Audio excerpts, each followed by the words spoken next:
Assalamualaikum warahmatullahi wabarakatuh. Welcome to Hyuyin Channel. Seperti biasa, Mimin akan menceritakan kisah kepahlawanan Chu Xingyun dalam anime Spirit Sword Sofrek. Selamat menyaksikan.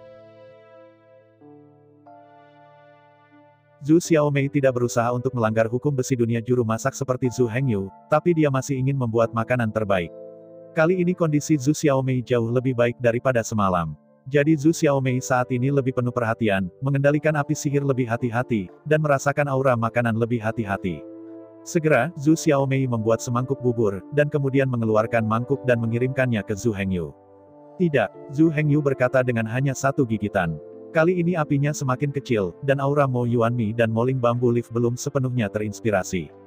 Zhu Hengyu mengerutkan kening dan berkata ringan dengan mata tertutup. Pada saat ini, Zhu Hengyu sangat menyukai gaya Master Fan ketika dia dibandingkan dengan Wu Yide. Zhu Xiaomei mendengarkan dengan cermat kata-kata Zhu Hengyu, dan kemudian kembali ke dapur lagi. Melihat Zhu Xiaomei yang memasuki dapur lagi, Zhu Hengyu menunjukkan senyum tipis. Karena meskipun Zhu Xiaomei masih tidak memenuhi standar Zhu Hengyu saat ini, itu jauh lebih baik daripada bubur yang dibuat tadi malam. Zhu Xiaomei, yang memasuki dapur, masih penuh keseriusan, berdiri di tempat dan mengingat apa yang dikatakan Zhu Hengyu sebelum memulai produksi lagi. Kali ini, Zhu Xiaomei mengangkat api-api sihir. Segera, Zhu Ding berbau lagi. Mencium aroma, Zhu Xiaomei cukup puas. Tepat ketika Zhu Xiaomei mabuk, dia tidak mengendalikan api ajaib di tangannya. Saya melihat Mo Huo gemetaran seketika. Melihat ini, Zhu Xiaomei dengan cepat stabil. Tapi itu masih langkah terlambat, bahkan jika itu hanya ketidakstabilan sesaat, itu akan menyebabkan kegagalan membuat makanan. Zhu Xiaomei melihat makanan tanpa aura di Dingzong, membuangnya langsung, dan mulai membuat lagi. Kali ini Zhu Xiaomei menganggapnya serius dan tidak lagi tersentuh oleh gangguan apapun. Zhu Xiaomei masih membuat jadite dan bubur moyuan sesuai dengan api sebelumnya. Tapi kali ini ketika Zhu Ding berbau di Zhu Ding, Zhu Xiaomei tidak memiliki sedikit pun perubahan suasana hati. Kali ini, api sihir di tangan Zhu Xiaomei tidak menunjukkan penyimpangan, dan masih menyala. Setelah hampir waktu, Zhu Xiaomei mengumpulkan api ajaib, dan kemudian dengan cepat mengisi semangkuk bubur. Tapi kali ini Zhu Xiaomei tidak terburu-buru, tetapi mencicipinya terlebih dahulu.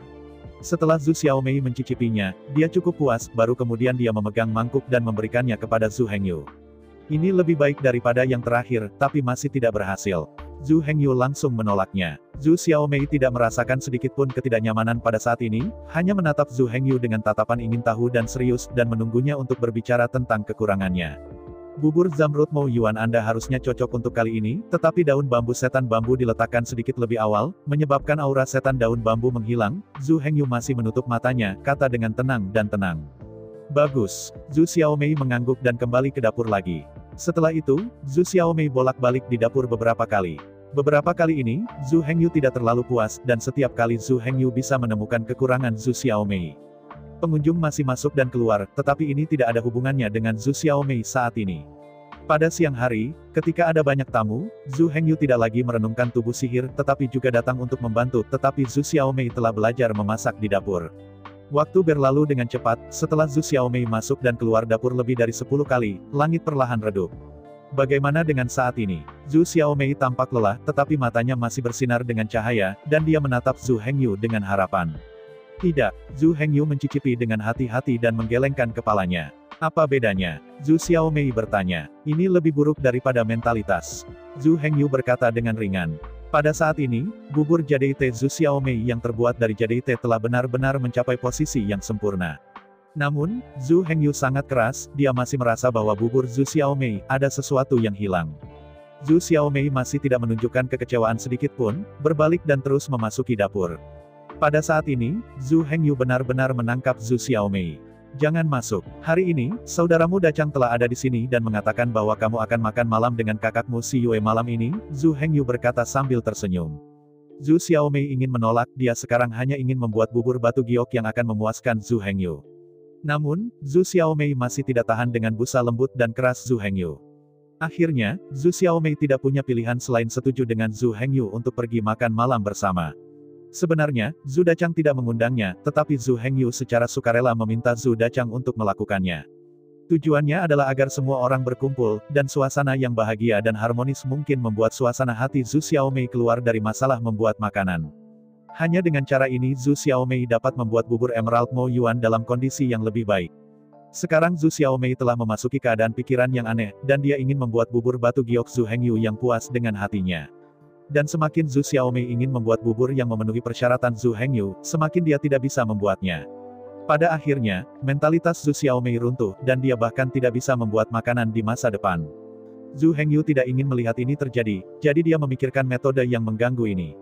Pada saat ini, masih ada periode waktu sebelum toko ditutup, dan Zhu Xiaomei bosan, jadi dia mengambil meja makan lagi. Zheng Xiaoyu dan Gao Pengyi awalnya ingin berhenti, tetapi Zhu Hengyu dihentikan dengan matanya. Pada saat ini, meskipun Zhu Xiaomei merapikan meja makan, dia benar-benar beristirahat di benaknya. Produksi intensitas tinggi terus-menerus dari JDT dan bubur Mo Yuan membuat hati Zhu Xiaomei kelelahan. Tidak banyak waktu yang tersisa untuk menutup toko. Zhu Hengyu belum pergi saat ini, tetapi sedang menunggu kembalinya Jian He dan yang lainnya. Sekte Pedang Iblis sangat besar. Tim yang bijaksana mengirim semua pesanan kepada mereka dan kemudian kembali ke toko bubur, tetapi hanya butuh 1 hari. Ini juga alasan mengapa Zhu Hengyu mencari orang-orang yang berlari cepat ini. Hari ini adalah hari pertama pengiriman makanan, Zhu Hengyu sedikit khawatir. Jadi mereka menunggu di toko sampai mereka kembali. Bagaimana hari ini? Zhu Hengyu bertanya, sambil melihat 8 yang terengah-engah. Beberapa orang tidak ragu, satu demi satu langkah maju untuk memberitahu Zhu Hengyu tentang situasi hari ini. Secara umum, meskipun beberapa orang dalam kondisi baik hari ini, mereka semua tidak berbahaya. Semuanya ditaburi bubur, atau tidak ada orang di rumah. Untuk bubur yang ditaburi, bawa mangkuk ke hari berikutnya. Bagi mereka yang tidak memiliki siapapun di rumah, mereka masih menambahkan mangkuk pada hari berikutnya. Setelah itu, Zhu Hengyu mengajukan beberapa pertanyaan lagi. Setelah dia pikir itu bukan masalah besar, dia membiarkan mereka semua kembali beristirahat. Zhu Hengyu memimpin Zhu Xiaomei langsung ke Zhu Dachang. Pada siang hari, Zhu Hengyu telah mengirim Gao Pengyi ke Zhu Dachang dan Si Yue untuk mengirim surat masing-masing, sehingga Zhu Dachang dan Si Yue tahu situasi Zhu Xiaomei. Ayo, Zhu Dachang menyaksikan Zhu Hengyu dan Zhu Xiaomei datang dan dengan sigap menyapa. Zhu Hengyu mengangguk sambil tersenyum. Tapi Zhu Xiaomei tidak merespons banyak, hanya menundukkan kepalanya, seolah masih memikirkan bagaimana membuat bubur batu giok. Zhu Dachang menatap Zhu Xiaomei dengan cemberut, dan kemudian berjalan kembali ke rumah tanpa berbicara. Segera setelah itu, Zhu Dachang berjalan keluar dengan termos besar. Apa yang kamu lakukan? Zhu Hengyu bertanya, mengerutkan kening ketika dia melihat kendi di tangan Zhu Dachang. Jangan khawatir tentang itu. Zhu Dachang melambai pada Zhu Hengyu, dan kemudian berjalan langsung ke kediaman Si Yue. Zhu Hengyu tidak tahu apa yang dimiliki ngengat Zhu Dachang, tetapi ia hanya bisa menjemput Zhu Xiaomei dan mengikuti Zhu Dachang. Dan seluruh proses ini, sampai beberapa orang datang ke kediaman Si Yue, Zhu Xiaomei menundukkan kepalanya tanpa mengucapkan sepatah kata pun. Ketika Si Yue keluar untuk menyambut beberapa orang, Zhu Xiaomei mengangkat kepalanya, melirik Si Yue, lalu mengangguk dan terus berpikir ke bawah. Si Yue memandang Zhu Xiaomei, dan alisnya sedikit mengernyit, dan dia menatap Zhu Hengyu, yang cukup disalahkan. Zhu Hengyu hanya bisa tersenyum. Lalu Si Yue menarik Zhu Xiaomei ke halaman. Zhu Hengyu dan Zhu Dachang saling memandang dan mengikuti. Di bawah kepemimpinan Si Yue, beberapa orang berjalan di halaman, dan kemudian datang ke sebuah pavilion. Ada dapur. Si Yue menunjuk ke sebuah rumah yang tidak jauh dan berkata kepada Zhu Hengyu. Zhu Hengyu tidak sopan, dia mengangguk dan memasuki dapur langsung. Pada saat ini, Zhu Hengyu hadir, dan tentu saja tidak ada koki lain yang diperlukan untuk memasak di sini. Setelah Zhu Hengyu memasuki dapur, dia membawanya ke meja setelah beberapa saat. Oh, aku belum makan hidangan yang kamu buat dalam waktu yang lama, tapi aku akan serakah. Zhu Dachang melihat piring di meja ini dan menggerakkan jari telunjuknya. Zhu Hengyu kali ini membuat beberapa hidangan kelas 1. Metodenya sederhana. Zhu Hengyu berhasil sekali, tapi itu tidak sempurna. Apa yang dilakukan Zhu Hengyu dengan cara ini adalah membuat Zhu Xiaomei tahu bahwa membuat makanan membutuhkan banyak usaha, bahkan jika itu adalah makanan satu tingkat paling sederhana. Namun meskipun Zhu Dachang mengatakan serakah sudah mati, tetapi tidak ada gerakan di tangannya. Pada saat ini Si Yue sedang menarik Zhu Xiaomei untuk bertanya yang panjang dan pendek. Kakak, mengapa kamu dalam suasana hati yang buruk? Si Yue bertanya dengan ringan. Tidak, aku baik-baik saja. Zhu Xiaomei menggelengkan kepalanya dan berkata, bagaimana mungkin? Aku tidak senang melihatmu. Si Yue melanjutkan. Aku tidak bahagia, aku hanya ingin tahu bagaimana aku bisa membuat bubur batu giok yang paling sempurna, kata Zhu Xiaomei, menundukkan kepalanya sambil berpikir. Tapi kamu tidak akan bekerja seperti ini. Si Yue berkata dengan cemberut. Tapi Zhu Xiaomei tersenyum sedikit, menggelengkan kepalanya pada Si Yue, dan mengatakan bahwa dia harus melakukannya. Zhu Hengyu dan Zhu Dachang menatap Si Yue, tetapi mereka menangis dan tertawa. Tampaknya Si Yue adalah hadiah tanpa bujukan. Zhu Hengyu dan Zhu Dachang berpikir kepada mereka. Melihat suasana malu, Zhu Dachang berkata dengan cepat. Aku berkata gadis kecil, bukankah kamu hanya menjadi bubur batu giok? Apakah ini sangat sulit? Tidak sulit untuk melakukannya, sulit untuk melakukannya dengan baik. Zhu Xiaomei memandang Zhu Dachang dengan serius. Jika kamu ingin aku melihatnya, kamu bisa mengikutiku untuk belajar membuat besi. Itu lebih menjanjikan daripada memasak, kata Zhu Dachang sambil tersenyum. Zhu Xiaomei hanya memberi Zhu Dachang tatapan kosong dan berhenti berbicara. Lihatlah dirimu, Zhu Hengyu, bagaimana kamu membawa gadis kecil itu, gadis kecil yang ceria dan ceria membuatmu mengambil jalan ini.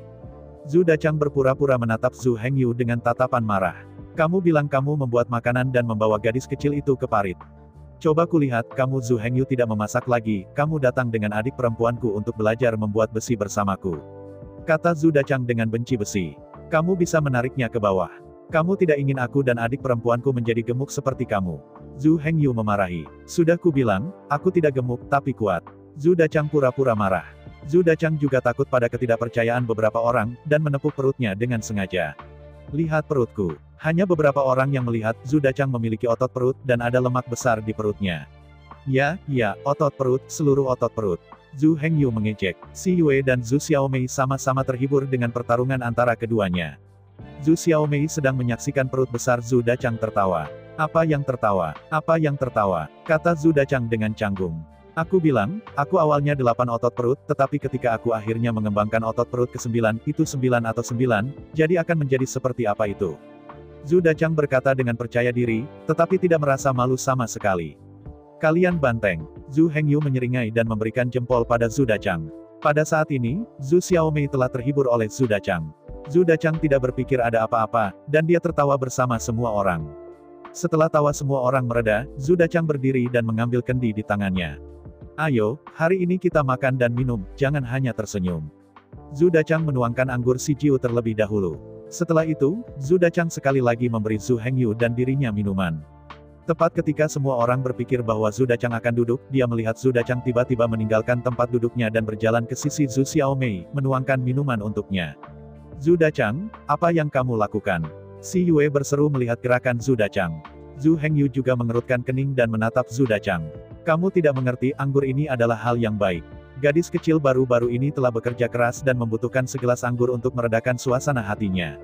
Tapi Xiaomei masih muda, kata Si Yue dengan cemberut. Ini tidak kecil. Ketika dia begitu tua, aku sudah minum selama beberapa tahun. Kata Zhu Dachang acuh tak acuh. Zhu Xiaomei ingin menolak, tetapi setelah mendengarkan kata-kata Zhu Dachang, dia mengangkat tangannya dan meletakkannya kembali. Meskipun penasaran, Zhu Xiaomei benar-benar ingin minum sedikit, lagi pula, dia selalu memperhatikan Zhu Hengyu dan mereka bertiga sangat senang. Setelah mendengarkan komentar Zhu Dachang, Si Yue masih menentangnya. Tapi Zhu Hengyu mengerutkan kening sesaat dan kemudian mengangguk setuju. Zhu Xiaomei tersenyum ketika dia melihat Zhu Hengyu mengangguk. Hanya kali ini, Zhu Hengyu berkata dengan tegas. Bagus. Zhu Xiaomei tersenyum senang dan menjawab dengan manis. Namun, volume anggur Zhu Xiaomei benar-benar tidak baik, dan mungkin terkait dengan minuman pertama. Zhu Xiaomei hanya minum kurang dari setengah cangkir, dia sudah mabuk dan tertidur di atas meja. Aku masih bisa minum. Zhu Xiaomei bergumam. Beberapa orang melihat Zhu Xiaomei yang licin dan semuanya tersenyum. Terima kasih. Zhu Hengyu tersenyum dan menatap Zhu Dachang dan Si Yue dengan lembut. Tidak apa-apa, Zhu Xiaomei adalah adik Zhu Dachang saya. Baginya, hal kecil ini bukan apa-apa. Zhu Dachang meneguk anggur lagi dan melambaikan tangan. Adik perempuan memiliki rahmat yang menyelamatkan jiwa bagi saya, dia adalah satu-satunya saudara saya di dunia ini. Si Yue memandang Zhu Xiaomei dengan lembut dan berkata dengan ringan. Melihat keadaan Zhu Xiaomei saat ini, semua orang juga sedikit lega. Hanya beberapa orang yang tidak lagi menunda, Zhu Dachang bangkit dan mengucapkan selamat tinggal, dan kembali untuk meredam tubuh sihir. Meskipun tubuh Zhu Dachang telah mencapai 10 bagian, tetapi melihat ranah rahasia domba sihir akan terbuka, Zhu Dachang masih cemas. Si Yue juga bersiap untuk pertempuran, dan ketika Zhu Dachang bangkit, dia juga berdiri. Bahkan, Zhu Hengyu, Zhu Dachang dan Si Yue semua sibuk berurusan dengan pembukaan alam rahasia iblis. Namun, ketiga orang itu mampu mencerahkan Zhu Xiaomei untuk masalah yang Zhu Xiaomei letakkan, dan itu juga menunjukkan status Zhu Xiaomei di hati beberapa orang. Meskipun semua orang bukan anggota keluarga asli Zhu Xiaomei, mereka semua menganggap gadis kecil yang lucu ini sebagai kerabat terdekat mereka. Setelah Zhu Hengyu kembali ke kediamannya dengan Xiaomei Zhu di punggungnya, dia diberi sebutir pil mabuk yang terbuat dari siwei, dan dia memandang Zhu Xiaomei sebentar. Melihat napas dalam-dalam Zhu Xiaomei stabil, Zhu Hengyu merasa lega dan kembali ke kamarnya. Dan Zhu Hengyu masih bermeditasi dengan kaki menyilang, terus menyerap energi sihir, dan memanaskan tubuh sihir. Dini hari berikutnya, Zhu Xiaomei bangun pagi-pagi, membersihkan, dan kemudian datang untuk memanggil Zhu Hengyu. Saudaraku, saudaraku, bangun. Zhu Xiaomei berteriak ketika dia mengetuk pintu Zhu Hengyu. Zhu Hengyu dibangunkan oleh Zhu Xiaomei mengetuk pintu, tapi dia tidak keberatan. Melihat wajah Zhu Xiaomei yang penuh vitalitas, Zhu Hengyu akhirnya melepaskannya. Setelah kedua pria itu membersihkan, Zhu Hengyu membawa Zhu Xiaomei langsung ke toko bubur. Setelah Zhu Hengyu menghabiskan sehari persediaan makanan, Zhu Xiaomei tidak sabar untuk memasuki dapur. Segera aroma itu tercium dari dapur, dan kemudian Zhu Xiaomei berjalan keluar dari dapur dengan semangkuk bubur Moyuan Zamrud sejernih kristal. Saudaraku, cobalah. Zhu Xiaomei menyerahkan mangkuk itu kepada Zhu Hengyu dan berkata sambil tersenyum. Zhu Hengyu memandang Zhu Xiaomei dan mengangguk, lalu menerimanya. Saya melihat bahwa setelah Zhu Hengyu mengambil bubur, dia mulai mencicipinya dengan hati-hati sampai dia memakan semangkuk bubur ke perutnya. Enak, Zhu Hengyu memberikan evaluasi yang memuaskan. Oke, akhirnya aku berhasil. Zhu Xiaomei melompat wajah tuanya dengan gembira, berteriak bahagia. Zheng Xiaoyu dan Gao Pengyi di samping melihat mereka, dan mereka melangkah maju untuk memberi selamat kepada mereka. Selamat untuk Nona, Nona Hexi, dan akhirnya membuat bubur Zamrud Mo Yuan yang memuaskan putranya. Terima kasih. Zhu Xiaomei menatap mereka dengan senyum di wajahnya, berterima kasih dengan sopan. Gao Pengyi dan yang lainnya awalnya menyebut Zhu Hengyu sang master. Namun, Zhu Hengyu merasa sangat canggung, jadi dia membuat semua orang berubah pikiran dan menyebut dirinya seorang putra. Karena Zhu Hengyu adalah putranya, Zhu Xiaomei, yang merupakan saudara perempuan Zhu Hengyu yang paling dicintai, secara alami akan menjadi seorang wanita. Awalnya, Zhu Xiaomei sedikit tidak nyaman, kemudian semua orang selalu menyebutnya, dan Zhu Xiaomei perlahan menerimanya. Setelah Zhu Xiaomei berhasil membuat bubur Emerald Mo Yuan, Zhu Hengyu menghentikannya untuk melanjutkan belajar dan membuat makanan. Salah satunya adalah Zhu Hengyu perlu melangkah untuk berlatih tubuh sihir, dan tidak ada waktu untuk membimbing Zhu Xiaomei. Dan poin lain adalah bahwa Zhu Xiaomei juga perlu istirahat, hari-hari ini Zhu Xiaomei terlalu sulit. Setelah Zhu Hengyu mengobrol dengan Zhu Xiaomei lagi, dia menceritakan situasinya kepada Zhu Xiaomei. Zhu Xiaomei menyesal ketika mendengar situasi Zhu Hengyu begitu mendesak. Maaf, aku terlalu egois, dan menunda kultivasi kakakku. Zhu Xiaomei berkata dengan kepala tertunduk. Tidak apa-apa, kamu adalah anggota keluargaku yang paling penting. Jika kamu tidak bahagia, aku tidak punya mood untuk berlatih dengan ketenangan pikiran. Zhu Hengyu tersenyum sedikit, lalu menyentuh kepala Zhu Xiaomei dan berkata dengan ringan. Saudaraku, ketika Zhu Xiaomei memandang Zhu Hengyu, ada sedikit air mata di matanya. Oke, bersenang-senang, kamu sudah membuat bubur jadi teh, dan aku pasti akan mencapai tahap ke-10 dari tubuh sihir ketika ranah rahasia domba ajaib dibuka. Zhu Hengyu berkata dengan percaya diri setelah menghibur Zhu Xiaomei. Zheng Xiaoyu dan Gao Pengyi mendengar kata-kata Zhu Hengyu, tetapi rahang mereka hampir jatuh. Dari 10 segmen tubuh hingga 10 segmen tubuh dalam 10 hari. Ini benar-benar telah menembus pengakuan Zheng Xiaoyu dan Gao Pengyi. Dalam kognisi mereka, bahkan karakter jenius yang ingin memperbaiki dari tahap ke-8 tubuh sihir ke tahap ke-10 tubuh membutuhkan setidaknya 1 tahun. Hanya saja Zheng Xiaoyu dan Gao Pengyi tidak berani bertanya terlalu banyak. Lagi pula, Zhu Hengyu adalah karakter yang melanggar hukum besi dunia juru masak. Apa yang tidak bisa dia lakukan? Karena itu, meskipun Zheng Xiaoyu dan Gao Pengyi terkejut, mereka sepenuhnya diyakinkan oleh Zhu Hengyu. Setelah Zhu Hengyu dan Zhu Xiaomei selesai berbicara, mereka menyapa Gao Pengyi dan Zheng Xiaoyu, dan mereka langsung pergi ke dapur dan mulai berlatih tubuh sihir. Zhu Hengyu pertama kali menggoreng kubis merah Zamrud, ia berencana untuk menggunakan ini terlebih dahulu untuk mencoba seberapa efektif itu. Setelah Zhu Hengyu memakan semua kubis merah Zamrud, ia mulai bermeditasi silang dan meremukkan tubuh iblis. Tetapi efeknya tidak terlalu baik, efek dari kubis merah Zamrud tidak memuaskan. Melihat bahwa efek kubis merah jadi tidak baik, Zhu Hengyu memiliki kilasan di matanya dan memutuskan untuk menerapkan gagasan itu di dalam hatinya. Dan idenya juga sangat sederhana, langsung beli eliksir tingkat tinggi dan latihan kekuatan. Setelah mengambil keputusan, Zhu Hengyu berdiri dan berjalan keluar dari toko bubur batu giok. Zhu Xiaomei menatap Zhu Hengyu dengan kerutan di wajahnya, tapi dia tidak berani bertanya lebih banyak. Tidak heran Zhu Hengyu, dia akan segera menghabiskan batu energi sihirnya yang bekerja keras, tidak ada yang akan berada dalam suasana hati yang baik. Tapi Zhu Hengyu harus melakukan ini, setelah semua sudah dekat untuk menaikkan pangkat tubuh iblis. Zhu Hengyu pertama kali datang ke Jalan Wanbao. Pada saat ini, orang-orang di Jalan Wanbao berisik dan semua jenis teriakan dan gonggongan saling terkait dengan suara penawaran. Layak menjadi Marlboro Street, Zhu Hengyu memandang ke jalan yang ramai dan luas dan kemudian memikirkan Furong Lane yang ramai, dia menghela nafas. Tapi Zhu Hengyu bukan waktunya untuk menghela nafas. Dia datang ke Jalan Wanbao pada saat kritis mempraktikkan tubuh sihir, bukan untuk berbelanja. Zhu Hengyu mulai berjalan di jalan, mencari toko yang menjual keabadian. Lihat itu, Baikao Modan terbaru. Segala sesuatu di toko kami adalah segalanya, setiap pejabat tamu akan datang dan melihatnya. Di atas pasar, berbagai apotek menjual. Tianmo Forging Body Pill, kamu hanya perlu 10 batu roh inferior. Zhu Hengyu tertarik dengan suara ini. Heavenly Demon Forging Body Pill, obat kelas 2 kelas 1, hanya memiliki satu fungsi, yaitu untuk memperkuat tubuh ajaib. Zhu Hengyu dengan hati-hati mempelajari obat mujarab yang ingin ia gunakan saat ini. Ada sejumlah besar obat-obatan kelas 2 kelas 1, dan fungsinya juga aneh. Namun, Zhu Hengyu sekarang tidak membutuhkan fungsi lain, dia hanya perlu meningkatkan posisi tubuh iblis sekarang. Di antara eliksir ini untuk meningkatkan tubuh sihir, setelah perbandingan berulang, Zhu Hengyu akhirnya memilih eliksir Tianmo Forging Pill yang paling hemat biaya. Walaupun pil Forging Body Pill bukan yang terbaik di antara obat-obatan kelas 2 kelas 1 ini, ia memiliki efek terbaik untuk meningkatkan tubuh. Tapi itu paling beracun dan harganya moderat. Dan 10 batu ajaib menengah yang berteriak adalah batu ajaib menengah yang lebih mahal dari harga normal. Menurut informasi yang didengar oleh Zhu Hengyu dan Si Yue, harga Tianmo Forging Pill harus antara 8 batu energi ajaib dan 9 batu energi ajaib. Tentu saja, Si Yue juga mengatakan untuk membantu Zhu Hengyu, tetapi Si Yue juga pada saat yang genting dalam mempersiapkan dunia magis domba iblis, tetapi Zhu Hengyu tidak ingin mengganggunya. Selain itu, Zhu Hengyu sekarang berjuang untuk mendapatkan emas dan mampu membayar biaya untuk membeli eliksir. Jadi Si Yue tidak lagi bersikeras, Zhu Hengyu melemparkan dirinya. Zhu Hengyu, yang berdiri di Jalan Wanbao, meskipun dia tahu harga toko ini tinggi, dia memilih untuk masuk dan mencobanya. Ketika Zhu Hengyu memasuki tempat ini yang disebut toko obat Tianmo, dia melihat bahwa tempat itu luas dan beberapa orang memilih eliksir. Halo, tamu resmi ini, apa yang kamu inginkan? Dian Xiaour menyapa Zhu Hengyu dengan wajah hangat dan bertanya sambil tersenyum. Ya, aku ingin melihat Tianmo Forging Pill.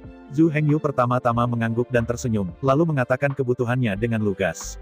Pejabat tamu ini adalah penikmat pada pandangan pertama. Pil penempaan Tianmo di toko ramuan Tianmo kami adalah yang terbaik dari 5 jalan dan gang ini. Ini adalah salah satu eliksa tanda tangan di toko kami. Dian Xiaour berkata tentang Tianmo Forging Pill, tetapi dia bangga dengan wajahnya. Oh, lalu, berapa biayanya untuk pil penempaan tubuh iblis ini? Zhu Hengyu bertanya dengan ringan seolah dia tidak peduli. Pejabat tamu ini, pil tubuh Tianmo Forget, memiliki efek obat terbaik, dan harganya juga ramah anak-anak. Kata Shop Xiaour, menepuk-nepuk dadanya. Toko ini hanya membutuhkan 10 potong batu energi sihir tingkat menengah untuk membeli pil tubuh penempaan Tianmo yang bagus. Begitu mahal. Zhu Hengyu mengerutkan kepalanya dan melanjutkan, aku dengar itu hanya membutuhkan 8 batu ajaib perantara. Tamu, kamu bercanda. 8 batu energi magis menengah adalah harga toko-toko kecil di sudut dan sudut. Toko kami berada di atas Jalan Wanbao. Kamu tahu harga sewanya di sini. Kami sudah menetapkan harga ini. Cukup hati nurani. Kalau begitu aku bisa melihat sampel pil penempur setan surgawi Anda. Zhu Hengyu tidak terlalu peduli dengan harganya, ia lebih mementingkan kualitas obatnya. Oke, tunggu sebentar, pengunjung. Xiaour memperkenalkan Zhu Hengyu ke tempat duduk dan menyajikan teh sebelum berbalik untuk menemukan sampel. Segera penjaga toko yang kedua kembali. Pejabat tamu ini, tolong lihat. Shop Xiaour menyerahkan sebuah kotak kecil yang sangat indah kepada Zhu Hengyu. Zhu Hengyu berterima kasih kepada toko Xiaour sebelum menerima kotak kecil itu. Zhu Hengyu dengan lembut membuka kotak kecil itu, dan obat mujarab hitam muncul di depannya. Ketika kotak dibuka, ada bau obat yang kuat. Ya, Zhu Hengyu mengangguk dan berkata dengan ringan. Setelah mendengar ini, Xiao Dian menunjukkan ekspresi bangga dan senyum di wajahnya, mengatakan, petugas tamu ini, penglihatan Anda Tianmo Forging dan kami sangat baik. Tetapi pada saat ini, Zhu Hengyu sedikit mengerutkan kening, dan tidak mengikuti pujian dari mahasiswi tingkat 2. Sama seperti Xiao Dian masih berbicara tentang pil pembangun tubuh ajaib Zhu Hengyu langsung memotongnya. Ramuanmu. Dian Xiaour mendengar ucapan Zhu Hengyu, tetapi dia dengan cepat menghentikan kata-katanya dan menunggu Zhu Hengyu untuk terus berbicara. Ramuanmu terlihat bagus. Zhu Hengyu mengerutkan kening, lalu berubah menjadi ekspresi tersenyum. Zhu Hengyu sebenarnya hanya mengatakan setengah kalimat, kemudian, dia juga ingin mengatakan bahwa aura keabadian tidak membuat reservasi terbesar.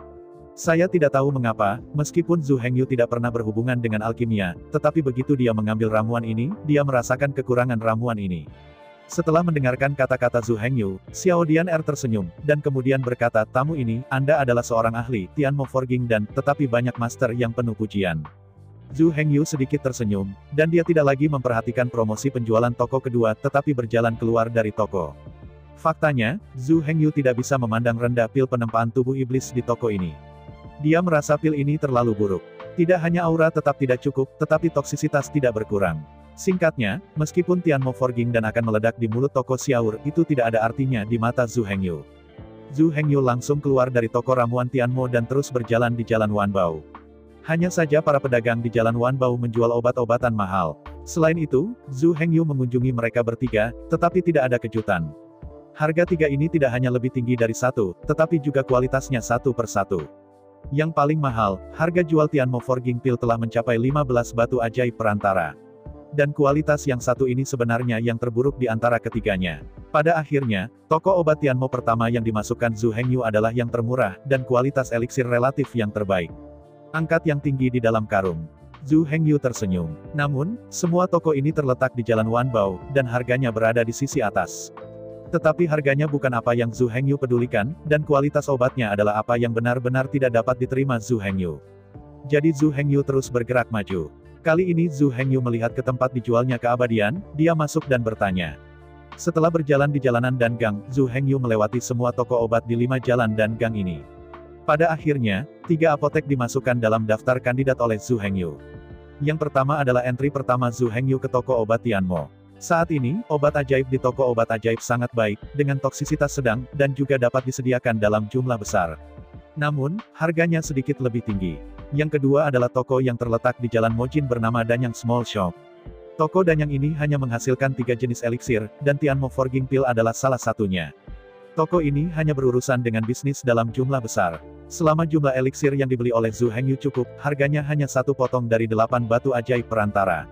Zhu Hengyu mengamati tubuh Tianmo yang dipalsukan dan di toko Danyang ini, tetapi kondisinya buruk. Selain itu, tubuh tempaan langit Danyang Xiao Dian dan juga terlalu beracun. Meskipun toksisitas obat mujarab tidak dapat memiliki terlalu banyak efek pada tubuh ajaib, sejumlah besar obat mujarab yang sangat beracun masih dapat memiliki dampak besar pada tubuh sihir. Karena itu, Zhu Hengyu memilih obat mujarab sebagai kriteria yang sangat penting. Racun ini menumpuk di dalam tubuh dan sulit untuk dihilangkan. Oleh karena itu, Zhu Hengyu akan sangat pandai memilih obat mujarab dengan toksin rendah, sehingga ia dapat menyimpan banyak hal untuk latihan di masa depan. Dan toko ketiga adalah toko obat rusak di sudut Furongland. Toko obat ini disebut toko obat pandan. Menurut pemilik toko, alasan dia memilih nama ini adalah karena gadis yang diam-diam dicintainya disebut pandan. Namun, lokasi toko ini terlalu jauh, meskipun toko bubur batu giok Zhu Hengyu juga berlokasi di Furongland, lokasi toko bubur sangat panas, sehingga Zhu Hengyu tidak pernah menyadarinya. Nama pemiliknya adalah Zanlu, tetapi ia adalah murid dan Tang yang telah mengajar selama lebih dari 60 tahun. Tubuh penempaan Tianzu dan Zhu Hengyu yang dibuat oleh Zanlu cukup puas, penampilan dan toksisitasnya memenuhi persyaratan Zhu Hengyu. Dan harganya cukup selama 8 batu ajaib perantara. Hanya saja toko ini hanya dibuat oleh pemilik Zanlu. Namun, ia hanya bisa membuat pil penempaan sihir surgawi sehari. Dan tungku iblis tempadan hanya 8-10 butir. Setelah melakukan tawar-menawar dengan Zanlu ini, pada akhirnya, Zhu Hengyu mengontrak semua Tianmo Forging dan yang diproduksi oleh Pandan Medicine Shop pada hari terakhir dengan semangkuk bubur batu giok kelas 2 dan harga 55 batu energi sihir menengah. Setelah menemukan sumber eliksir yang baik, Zhu Hengyu akhirnya dapat berlatih iblis dengan tenang. Faktanya, Zhu Hengyu telah mengembangkan ide alkimia sendiri setelah melalui begitu banyak toko obat. Tetapi pada saat ini situasinya lebih istimewa, dia perlu meningkatkan level tubuh sihir, jadi dia memilih untuk membeli eliksir terlebih dahulu. Bagaimanapun, alkimia juga merupakan hal yang sangat memakan waktu. Zhu Hengyu hanya perlu membuat konsumsi makanan sehari-hari, dan sisanya, Zhu Hengyu benar-benar tenggelam dalam budidaya tubuh sihir. Efek eliksir jauh lebih signifikan daripada efek makanan. Pada awalnya, Zhu Hengyu hanya perlu menelan 1 pil, dan efeknya sangat luar biasa. Pada awalnya, Zhu Hengyu hanya merasa bahwa setelah pil memasuki tubuh, segera berubah menjadi energi sihir yang melonjak dan memasuki tubuh, secara alami memperkuat tubuh sihir. Ditambah dengan lokasi khusus toko ini, kecepatan kultivasi Zhu Hengyu sekali lagi kembali ke tingkat horor sebelumnya. Dalam beberapa hari pertama, Zhu Hengyu hanya perlu meminum 1 pil tubuh Demon Setan Langit setiap hari untuk mempertahankan kecepatan latihan yang mengerikan itu. Tetapi pada hari ketiga, tubuh Zhu Hengyu mulai mengembangkan resistensi obat. Dan dengan peningkatan tubuh sihir Zhu Hengyu dan sebagainya, tubuh kelas 1 penempaan Tianmo kelas 2 dan juga tidak bisa mengimbangi. Namun, efeknya masih sangat baik, Zhu Hengyu juga dapat mempertahankan jumlah 2 pil penempaan tubuh Tianmo setiap hari. Kemudian pada hari kelima, situasinya berubah. Zhu Hengyu membutuhkan jumlah Heavenly Demon Forging Pills setiap jam, dan telah mencapai 3. Dewa abadi ini tidak bisa mengimbangi kecepatan kultivasi Zhu Hengyu. Karena itu, Zhu Hengyu hanya bisa berhenti berlatih, buru-buru datang ke toko obat pandan lagi, dan membeli beberapa pil penempaan tubuh Tianmo. Ada lagi pendarahan hebat, tapi Zhu Hengyu tidak peduli. Karena Zhu Hengyu tahu bahwa uang adalah sesuatu di luar dirinya, ia hanya dapat membuat dirinya lebih kuat dengan meningkatkan pangkatnya. Zhu Hengyu, yang kembali ke dapur, tidak lagi khawatir, dan mulai berlatih keras. Seiring berlalunya waktu, hari ini, Zhu Hengyu telah mempertahankan kecepatan memanjat monster yang sangat abnormal. Namun harganya juga sesuai. Pada hari kelima, Zhu Hengyu perlu meminum 3 pil penempaan Tianmo setiap jam. Ini tampak luar biasa bagi orang lain. Karena Zhu Hengyu sama sekali tidak melatih tubuh sihir, tetapi membakar uang. Tapi Zhu Hengyu tidak peduli lagi, dia harus berkultivasi ke tingkat ke-10 tubuh iblis dengan kecepatan tercepat. Hanya dengan berlalunya waktu, tubuh Zhu Hengyu menumpuk semakin banyak racun, dan resistensi obat tubuh menjadi lebih kuat dan lebih kuat. Namun, Zhu Hengyu tidak punya pilihan. Dia harus terus meningkatkan jumlah keabadian untuk memastikan kecepatan latihannya. Pada hari-hari berikutnya, dosis harian pil Zhu Hengyu meningkat secara dramatis. Pada hari ke-9, Zhu Hengyu telah mencapai konsumsi menakjubkan dari 5 pil penempaan Tianmo setiap hari. Untuk mengetahui bahwa pil Forging Setan Surgawi memerlukan 7 batu energi magis menengah. Murid siswa baru dari Demon Sword Sect hanya memiliki kesejahteraan batu energi sihir menengah per bulan. Jika tidak ada toko bubur batu giok untuk memperebutkan emas, Zhu Hengyu tidak bisa mendukung metode praktik membakar uang seperti ini. Namun, Zhu Hengyu tidak peduli berapa banyak dia konsumsi, dia masih berlatih dengan damai. Konsumsi eliksir 9 hari mengejutkan, tetapi efek budidaya Zhu Hengyu juga sangat signifikan. Pada saat ini, Zhu Hengyu telah mencapai puncak tahap ke-8 dari tubuh sihir, dan dapat mencapai tahap ke-9 tubuh dengan hanya 1 garis. Tapi baris ini tidak begitu bagus. Setelah Zhu Hengyu terjebak di puncak segmen ke-8 tubuh selama 10 jam, ia memilih untuk berdiri dan mencari cara lain untuk menerobos. Mengambil Demon Forging Body Pill sekarang cukup kurang dalam efek terobosan. Karena farmakologi pil Tianmo Forging relatif lembut, itu tidak cocok untuk berdampak pada kemacetan. Dan Zhu Hengyu keluar kali ini untuk menemukan obat mujarab yang bisa membantunya menerobos. Zhu Hengyu langsung keluar dari toko dan pergi ke kediaman Si Yue. Apa yang terjadi? Cemas. Si Yue baru saja meninggalkan perbatasan, dan ada sedikit kelelahan di wajahnya, tetapi ketika dia mendengar kunjungan Zhu Hengyu, dia keluar untuk menerimanya. Itu macet di puncak ke-8 tubuh iblis. Zhu Hengyu berkata tanpa jejak tinta. Apa yang terjadi? Si Yue bertanya dengan cemberut. Zhu Hengyu berbicara tentang meminum pil kebon Tianmo Forging. Setelah mendengarkan, Si Yue semakin mengerutkan kening. Dalam kasusmu, seperti yang aku mengerti, dibutuhkan obat mujarab yang sombong untuk menembus kemacetan. Setelah kontemplasi, kata Si Yue. Yah, aku tahu, Zhu Hengyu mengangguk dan berkata. Kalau begitu apakah kamu ingin menggunakan obat apapun? Si Yue bertanya kepada Zhu Hengyu. Pil kebon surga darah. Zhu Hengyu berkata dengan tenang. Pil kebon Tian jiwa haus darah. Si Yue mengerutkan kening dan berpikir sejenak tetapi mencari bahan pil ini di otaknya. Pil Heaven Bloodthirsty, obat ini sangat mendominasi. Ini hanya cocok untuk digunakan ketika menyentuh kemacetan, dan itu hanya cocok untuk orang yang memiliki tahap ke-10 tubuh.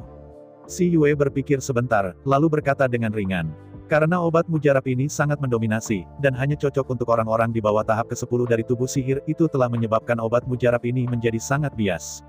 Obat mujarab ini terbuat dari rumput Shen Luo Tianshan dan hidup membunuh buah. Zhu Hengyu mengangguk dan berkata. Aku punya kedua bahan ini di sini, tapi aku tidak pernah memperbaikinya, aku tidak tahu apakah aku bisa berhasil. Si Yue mengerutkan kening, sambil berpikir tentang metode pemurnian pil Tianshan Bloodthirsty Pill. Meskipun Si Yue lelah pada saat ini, dia mendengar bahwa Zhu Hengyu membutuhkan eliksir, bahkan jika dia tidak memperbaikinya, tetapi dia berdiri tanpa kembali. Zhu Hengyu melihat pikiran Si Yue dan tergerak. Tapi Zhu Hengyu tidak meminta bantuan Si Yue dalam memperbaiki eliksir. Aku tidak ingin kamu datang kali ini, aku ingin mencobanya sendiri.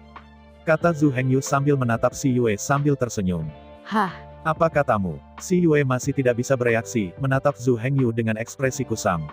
Aku bilang aku akan meminjam dan furnace-mu dan menggunakannya untuk menghaluskan pil jiwa berdarah jiwa ini. Zhu Hengyu mengulangi lagi. Si Yue tidak merespon pada awalnya, lalu ada keraguan di wajahnya, dan akhirnya dia berseru langsung. Zhu Hengyu menyaksikan ekspresi si Yue berubah, wajahnya tenang, dengan senyum tipis di wajahnya. Kamu yakin? Si Yue masih merasa sedikit aneh. Oke, Zhu Hengyu menatap si Yue dan mengangguk dengan cepat. Tapi kamu belum pernah membuat obat mujarab. Meskipun alkimia dan memasak memiliki beberapa kesamaan, mereka masih sangat berbeda. Si Yue mengerutkan kening dan menatap Zhu Hengyu.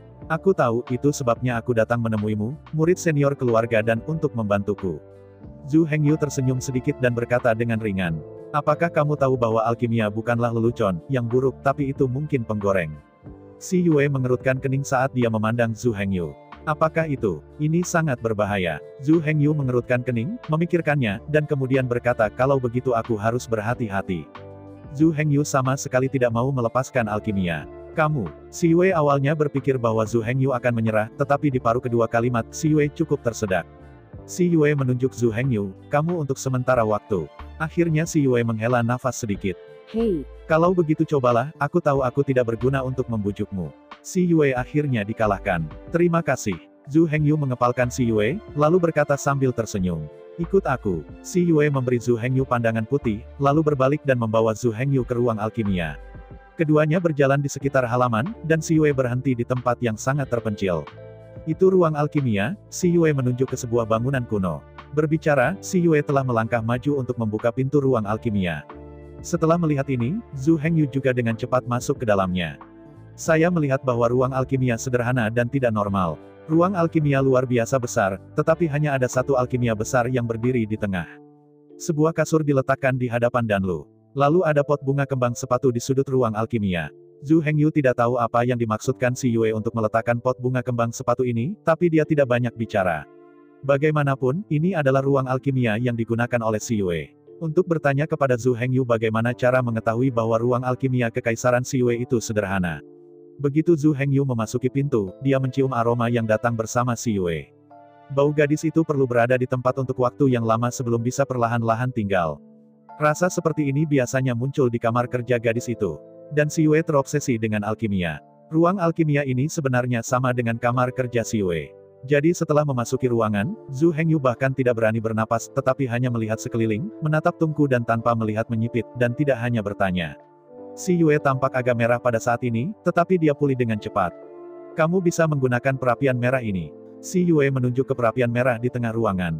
Bagus. Zhu Hengyu menjawab dengan lugas tanpa mengatakan apapun. Setelah si Yue menjelaskan penggunaan Danlu, dia pergi untuk mengambil rumput Shen Luo Tianshan dan hidup membunuh buah. Setelah si Yue pergi, Zhu Hengyu pertama kali akrab dengan penggunaan Tungku dan penggunaan Danlu mirip dengan Siding, jadi Zhu Hengyu tidak menemui hambatan, dan segera ia menjadi akrab dengan penggunaan Danlu. Setelah itu, Zhu Hengyu mulai mengingat detail pil Tianshan Bloodthirsty di benaknya. Pil Heavenly Soul Bloodthirsty, obat kelas 1 dan 3, dibuat terutama dari rumput Shen Luo Tianshan dan buah pembunuh yang hidup, dan kemudian dicampur dengan 7 atau 8 bahan obat penolong. Rumput Shen Luo Tianshan, bahan kelas 1 dan 3, sifatnya sangat teduh dan memiliki lingkungan pertumbuhan yang keras, perlu tumbuh di tempat dengan banyak jiwa. Buah pembunuh hidup, bahan kelas 1 dan kelas 3, sangat kuat, bahan ini tumbuh pada rumput pembunuh hidup. Rumput pembunuh hidup bersifat ofensif dan sebagian besar memakan hewan kecil. Rumput pembunuh hidup terbesar dapat melahap kelinci. Selain itu, beberapa obat tambahan Zhu Hengyu juga melewati pikiran satu persatu. Sementara Zhu Hengyu sedang mempelajari pil Heavenly Soul Bloodthirsty, si Yue telah kembali ke ruang alkimia. Si Yue melemparkan 2 bahan langsung di depan Zhu Hengyu. Kamu berlatih, aku akan membantumu menonton. Si Yue memandang Zhu Hengyu dan berkata dengan ringan. Terima kasih. Zhu Hengyu mengambil materi, lalu tersenyum sedikit, dan berterima kasih pada si Yue. Daripada berterima kasih padaku, kamu mungkin juga berpikir tentang bagaimana memperbaiki tingkat pil Tianshan Bloodthirsty tingkat 3 ini. Si Yue melirik Zhu Hengyu, dan kemudian berkata dengan ringan. Meskipun si Yue mengatakannya, dia masih khawatir tentang Zhu Hengyu. Bagaimanapun, seorang pemula yang tidak pernah memperbaiki obat mujarab telah memperbaiki obat mujarab kelas 3 yang sangat luar biasa. Tapi si Yue juga tahu karakter Zhu Hengyu, dan dia memutuskan bahwa tidak ada gunanya membujuknya. Namun, si Yue masih memiliki beberapa harapan, lagi pula, Zhu Hengyu sudah terlalu mengejutkannya. Zhu Hengyu tersenyum sedikit, dan kemudian berhenti berbicara, tetapi berkonsentrasi pada 2 bahan obat. Shen Luo Tianshan merumput dan membunuh buah, 1 jenis kelamin yin, 1 jenis kelamin ganas. Kedua herbal adalah atribut yang sangat mendominasi. Jika Anda ingin mengekstraksi esensi dari dua bahan obat, Anda perlu kontrol api yang sangat tepat. Jika tidak, jika Anda tidak hati-hati, esensi dari kedua bahan obat akan bertentangan, menyebabkan kegagalan alkimia. Dan level pengendalian api Zhu Hengyu cukup bagus menurutnya. Jadi Zhu Hengyu memutuskan untuk mencoba obat mujarab ini. Saya melihat Zhu Hengyu menarik napas dalam-dalam dan menenangkan diri. Setelah beberapa saat, Zhu Hengyu membuka matanya, tetapi dia telah menyapu kabut kultivasinya yang terus-menerus menyegarkan semangatnya, menyalakan api sihir di tangannya, dan kemudian hilang ke dalam tungku dan... Kemudian langkah selanjutnya adalah meletakkan bahan obat. Saya melihat Zhu Hengyu pertama-tama memasukkan buah pembunuh hidup ke dalam tungku merah. Apa yang akan kamu lakukan? Si Yue memandang gerakan Zhu Hengyu, tetapi langsung berteriak. Maukah kamu membuat alkimia? Si Yue berdiri dan bertanya Zhu Hengyu dengan keras. Jika kamu tidak meletakkan obat-obatan yang kamu gunakan sebelumnya, bagaimana kamu bisa menaruh obat utama langsung di dalamnya? Dengan cara ini tanpa obat-obatan tambahan, buah pembunuh hidup akan dibakar langsung menjadi abu. Ekspresi Si Yue cemas dan Zhu Hengyu menjelaskan. Saya ucapkan banyak terima kasih kepada teman-teman yang telah menonton video yang saya tampilkan. Untuk video selanjutnya bisa standby di channel ini. Terima kasih.